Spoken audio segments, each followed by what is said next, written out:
+1 പ്രവേശന നടപടികൾ തുടരവെ 7 ജില്ലകളിൽ സീറ്റ് വർധന. എയ്ഡഡ് സ്കൂളുകളിൽ 10% അധിക മാർജിനൽ സീറ്റുകൾ കൂടി അനുവദിക്കാനാണ് സർക്കാരിന്റെ നടപടി.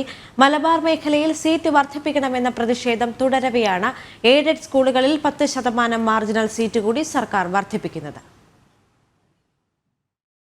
+1 സീറ്റ് വർദ്ധിപ്പിക്കാത്ത സർക്കാർ നടപടിക്കെതിരെ പ്രതിഷേധം ശക്തമാണ്.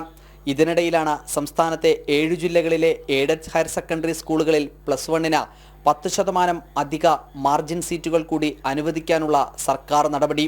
നിലവിൽ അനുവദിച്ച 20% മാർജിൻ സീറ്റുകൾക്ക് പുറമെയാണിത്. അധിക മാർജിൻ സീറ്റ് വേണ്ട അടിസ്ഥാന സൗകര്യമുള്ള എയ്ഡഡ് സ്കൂളുകൾ ഇന്നു മുതൽ 24-ന് വൈകിട്ട് 4 വരെ ഏകജാല സംവിധാനത്തിലൂടെ അപേക്ഷ നൽകണമെന്ന് പൊതുവിദ്യാഭ്യാസ ഡയറക്ടറുടെ സർക്കുലറിൽ നിർദ്ദേശിക്കുന്നു. ഇതോടെ ഈ സ്കൂളുകളിലും 30% മാർജിനിൽ സീറ്റുകളാകും.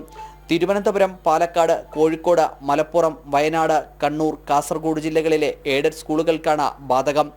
ഈ ജില്ലകളിലെ സർക്കാർ സ്കൂളുകളിൽ 30% മാർജിനിൽ സീറ്റുകൾ നേരത്തെ അനുവദിച്ചിരുന്നു. കൊല്ലം, എറണാകുളം, തൃശൂർ ജില്ലകളിലും ആലപ്പുഴ ജില്ലയിലെ അമ്പലപ്പുഴ, ചേർത്തല താലൂക്കുകളിലും എല്ലാ സ്കൂളുകളിലും 20% മാർജിനൽ സീറ്റുകളും അനുവദിച്ചു. ജനം, തിരുവനന്തപുരം.